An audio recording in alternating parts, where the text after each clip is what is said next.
Hello everyone and welcome back to the next episode of the Road to Be the Master series. This is the episode number 57 in which I got paired against Filip Żomp from Poland, rated 2059. So as you can tell, the ratings of my opponents are getting lower and lower, and it's of no surprise since in the last round, as you may remember, I lost to a lower rated player too. Funny thing is that it was the second round of the day, so it was the afternoon one, and I doubled white pieces. So as you know, in the rounds number 3 and 4 I've played with black pieces. In rounds number 5 and 6 I've played with white. And why is it funny? Because both players from the morning and from the afternoon round had a very similar repertoire. Therefore the things I've prepared for the morning round kind of applied also for this one. Obviously there were some small differences, but it was much easier for me to navigate the preparation with so limited time with the double round. So with that I was hoping that I will be better prepared than my opponent. Was that the case? Let's see. I opened with e4, which was my main move during this tournament, and I got e5 as of expected.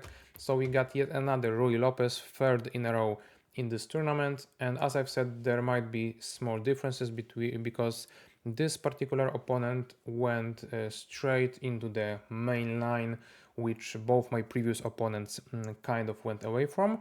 And in here chose knight b8 move, which is the Breyer variation. If you are cautious viewer of my channel, you may remember, I believe, episode number 50, in which I won a game against Scott Olson Hamish, I believe was his name, in which I decided to go for d4 and then c4 continuation. I found this line some time ago, and my whole idea is that after c6, which is natural way of playing for black, I try to develop my knight to c3, so that's why this c4 move was important. And after b4 I go to e2. So I watched the game of my opponent like 2 or 3 runs beforehand, and I saw that his opponent then with white went to a4, which is the main line, after which Filip replied with c5, and the, let's say, opening battle continues. On the other hand, I chose this knight e2 move, which is also playable but not so common, and I was hoping that I will surprise my opponent, and that is exactly what happened, because as of now, as you can tell, well, what's going on? My pawn is hanging. But I played knight e2 with so much confidence, and I was walking around the playing hall. It may have have some impact on my opponent, and he didn't take in the end. Instead, because obviously taking is the most critical way of playing, he played c5, the same way as he would when my knight was on a4. The difference is that right now my knight is much better placed. Not only that, after d5 that I knew was still in my notes, he did not take with the knight, which I have marked as a better option, but with the pawn. Why taking with the knight would be a little bit better in my eyes? Because this knight itself has nowhere to jump to, black has limited space in a sense, therefore exchanging pieces would be favorable for black. As of now, d5 is on the board, I am even happier. Knight g3, and as you can tell, it's huge difference between having the knight here or there, so I'm happy so far. After bishop b7, this was the first move that surprised me a little. I believe I had only like a5 idea in my mind and my notes, so I had to figure out what to do. The idea of this move is obvious. My opponent wants to develop the bishop, hit the pawn, so that it makes it a little bit harder for me to jump to f5, because that's something I would like to do for sure. So I had a few choices in here. I could have dropped the bishop, which as of now is not doing much. Also I could play to c2 with my queen, to d3, to e2, maybe not e2, because then the queen is in front as the main defender, so you don't want that. So yeah, plenty of choices. Also some knight h2, knight g4 ideas came across my mind, but in the end I decided to play queen d3, which I remembered is kind of the idea in those positions. So I keep the queen on the open file, I protect the pawn. I'm still waiting with what to do with the bishop. Maybe it will have some better, let's say, task to do rather than simply defending the pawn. As of now, my opponent played g6, which I found inaccurate in a sense, because yes, it stops my knight from jumping to f5, but on the other hand, I am receiving this amazing h6 square for my bishop. In terms of the other moves that I would consider for black, it would be a5 thematical one, or maybe rook e8, because then after knight f5, bishop may drop back to f8, and at least the king is not weakened by any pawn push.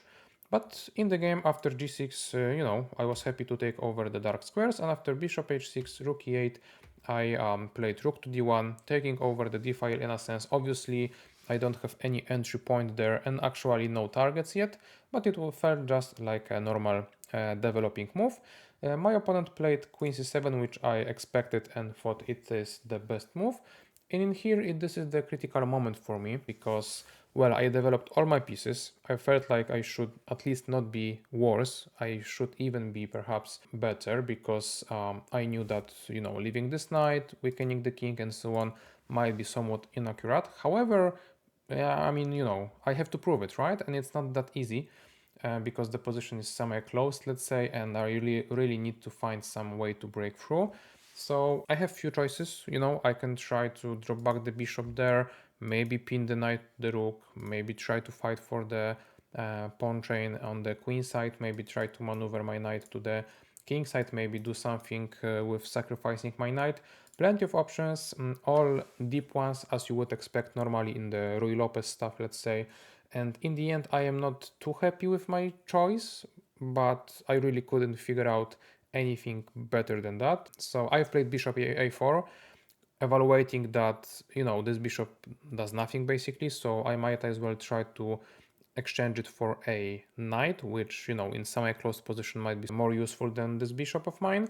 However, since I've said previously, this knight was not the best placed in the world. So, there are some counter intuitive, let's say, arguments for both sides. So I'm not sure if my choice was correct. Perhaps it was dictated by the fact that there is only one move for the opponent, which is rook e to d8. Any other move, let's say like rook a to d8, would not be too good because now I have queen e3, maintaining the pin, maintaining the pressure with some knight a5, queen g5 ideas. So I am, having a good time there because black pieces are immobilized. However, after rook e to d8, which was obviously played in the game, queen e3 is not that great anymore because this knight can move like wherever he wants, and he would do perhaps to b6, trying to open up the d5, maybe exchange a little bit, take over the initiative on the queen side with some a pawn push. So after this move I didn't have any choice, I had to take. And after bishop d7 I felt like taking with the rook would be the most effective way of playing, trying to, as I've said, exchange everything along the d file. Yes, the position is still closed and I have the pair of the knights. However, in order to win this game I would need, let's say, more than that. But my opponent took on d7, and in here I already, let's say, spot my chance in a sense that if my opponent took with the knight, I felt like he is willing to, play with the knight towards the queen side so that it is attacking the pawn, so that it is, protecting the a pawn push too. And maybe he is thinking that his bishop will be just enough to cover the problems. The queen is looking in that direction too, so everything should be fine. However, I spotted that it's not completely true because I exchanged one of the potential defenders of the opponent's king. The other one is, like willingly going away. So I might try to set up some kingside attack. I started with knight g5, and after knight b6, which is already a big mistake, I would say, I have queen f3, simply hitting the f7 pawn. What my opponent should have done, obviously, is after knight g5 play knight f6, so taking the piece and then going backwards so that the f file, is well protected, h7 is protected, knight is near to the king, and still black is kind of hoping and forcing myself into the exchanges along the d file, and there are no problems for him whatsoever. After knight b6 though, it's obviously completely a different story. I have queen f3. The problem for him is that after bishop g5 would have happened, I would take, and after takes, for example, he perhaps have thought that this is the good move, but it's completely not, because after knight c3 I have knight f5, and the problem is that if you accept the knight I have bishop f6 with the idea of putting my queen onto the g file and nearly checkmating my opponent, so he would have to sacrifice plenty of material in order to just survive. So I saw that line from the distance when playing knight g5, and since it's not too obvious, I hoped that my opponent would indeed go to b6. So that's exactly what happened. At this point though, he kind of, I guess, realized that taking the pawn on c4 is just too slow for him and he needs to focus on the king side actions. And instead of taking on g5, he went with bishop f8, trying to exchange the bishop of mine. But I was happy with that, you know, I took on f8, he took back, and I planted my queen onto the f6 square. Already computer suggests some crazy sacrifices that I will, let's say, try to perform in a second. Just to give you a grasp of what's going on, the whole idea of the weak squares around the king, even without my dark squared bishop, is a very important stuff in here. So computer says that knight h5 immediately, straight away, is the way to go, because I'm threatening with checkmate, therefore the knight has to be taken. And if it is taken, I can either try to go like this or like this, and, you know, bring my pieces into the attack. However, for me, humanly speaking, knight h5 so far was, let's say, premature a little bit, so I started with what's more logical, I would say, so queen f6 first, solidifying this amazing queen, and only now I will be looking at those knight h5, knight f5 ideas, and lifting the rook for the third rank. At this point, I felt like knight d7 might be the only option for black, because this queen is so powerful, he has to at least attempt kicking it out. But in here I would have like queen e7 move that I was considering, or queen d6, and as of now there were no exchanges along the d file, I took over it completely. There are c5, e5 weaknesses that I may target with my knights, so with such initiative I should be okay, and I should be getting at least a pawn advantage in an endgame, so should be winning. So I was happy with that, and I was expecting, you know, some of the other moves too, but rook a to e8 was not the one, to be honest. I mean, okay, it's logical, you know, it brings the rook into the game, maybe some queen e7 might be an option, even though, you know, the knight is always hanging, so you need to be careful as black. But the problem with this move is that it's even slower, you know, it does not do much, so I can continue with my idea of playing rook to e3. And now there were amazing variations, guys. I felt like I am winning already, and I was calculating everything till the end on my opponent's time, because thanks to my opening preparation and then kind of, you know, going with the flow ideas, plans in the middle game, I was so much better on time that I decided to go even further, and I was starting to calculate everything on my opponent's time. I didn't even wait, you know, for my turn to move. So I gave the most attention to the move that I mentioned one move ago was the best one in my eyes, which is knight to d7. What was the idea? Kicking my queen away. What was my idea? Sacrificing the rook. Not only that, after queen d7, I would sacrifice the knight. Note that I cannot do it on h5 as I previously showed, because now after queen d1 there is double attack and my knight is lost and black king is not opened, and I have rook down, so it's not the best feeling. Therefore knight f5 is a must, obvious threat of checkmating on g7, opponent is forced to take. Now I bring the rook onto the g file, and I'm threatening with all kind of nasty discoveries with my knight and checkmate. For example, if my opponent chose a move like f4, I would be checkmating him on two different, let's say, squares. Either I would go for knight e6, fg, queen g7, so knight, his idea was to protect the g7 square so that my queen can go there, or I guess even more beautiful, knight f7 check, fg, knight h6. So there is the beautiful checkmate pattern. Even though I am two rooks down, I am checkmating the opponent. So those were, let's say, the teasers that in the beginning I felt like, you know, just end the game on the spot. However, there is one more attempt for black to survive, because there is queen d1 check, king h2 and f4. And the difference is that if I now try to perform the same tricks and discoveries, fg comes with a check, funnily enough, and I am completely losing this position. Therefore, I would have to, after f4, play rook g4 move, and only after h5 is played, hitting my rook with yet another pawn. Now I would really love to do those discoveries, but yet again after knight e6, queen takes g4 happens, so I cannot really do it, because after I accept the queen, I am just too many pieces, I have sacrificed too many pieces, right?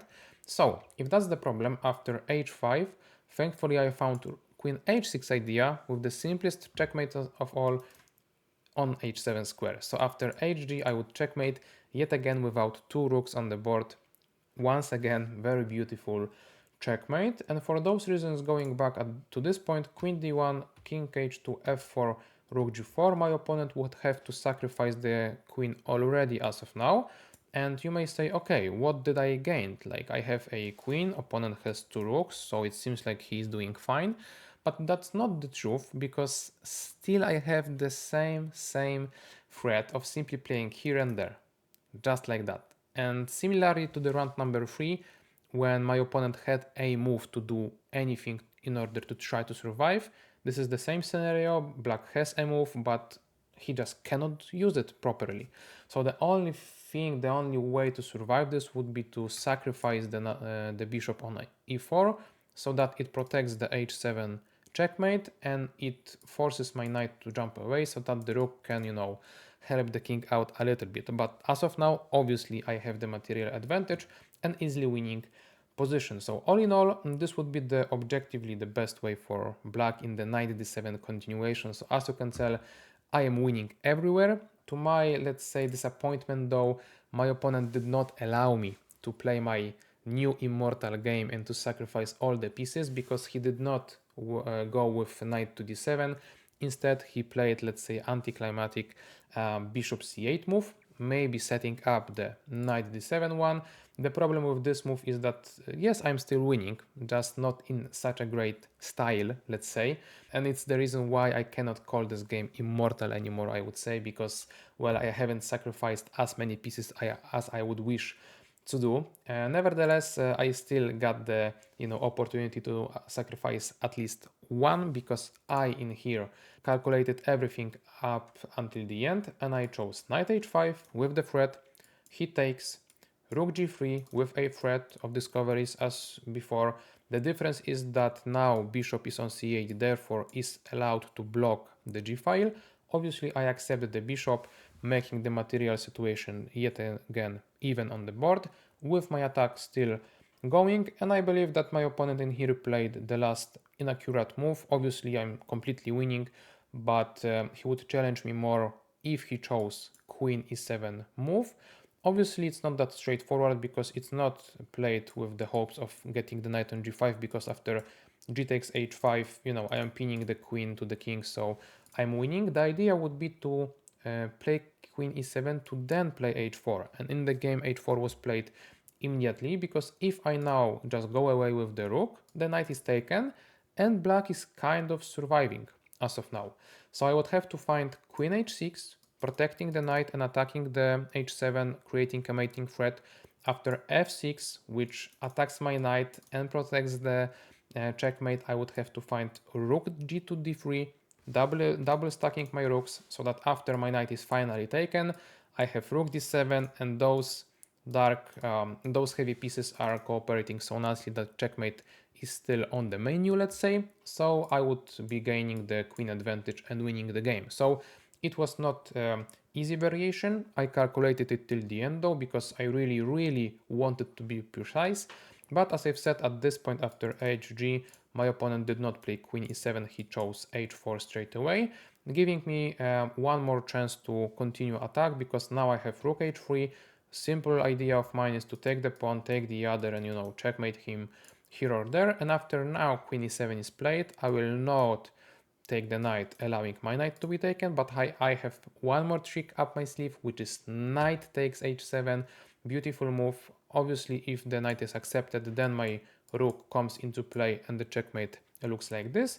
And if my opponent will not take the knight, I am happy to at least exchange the queens and take the rook, because as you can tell, the rook is completely stuck on the f8 square. And if my opponent takes my queen, I then take it with the knight, and I am forking the king and the rook. So all kind of forks, threats, sacrifices on the menu.